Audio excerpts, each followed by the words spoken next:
Почитувани медиуми, почитувани граѓани.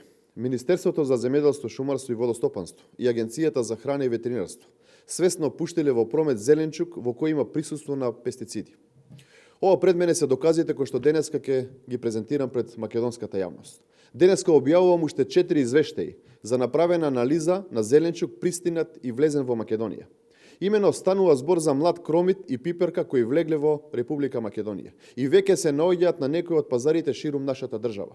Првите два извештаи, направени во Државна фитосанитарна лабораторија, потврдуваат дека во анализите на млад кромит е детектиран недозволиво присуство на пестициди и овие два извештаи се архивирани под архивски број 10802-295/2 и 10802-296/2 од 22 мај оваа година.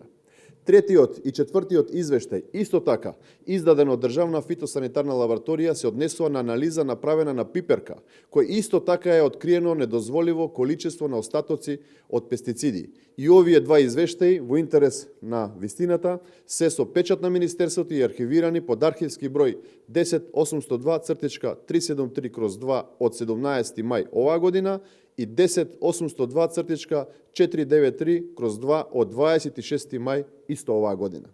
Почитувани, овие 4 документи кои што се пред мене се јасен доказ дека во промет е пуштен зеленчук кој е крајно небезбеден и отровен. И наместо веднаш да се реагира, Агенцијата за храна и ветеринарство праќа паушални соопштенија и се обидува да ја замајува јавноста. Чиј бил интересот и колку може да биде забегана една влада свесно да пушта граѓаните да јадат небезбедна и отровна храна? Власта е најодговорна за тоа што денеска граѓаните конзумираат штетна храна. И ова тема не познава ниту верска, етничка, а најмалку политичка припадност. Ова е тема ги засега сите подеднакво, од најмалите до највозрастните. Николовски и Бабовски се главните виновници за овој голем скандал.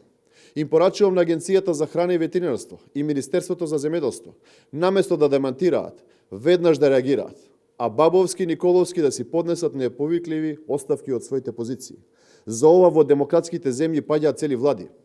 Воедно уште еднашка апелирам и јавното обвинителство да не глуми ненадлежно и веднаш да реагира по допрен глас. Одговорност за ова мора да има. Ви благодарам.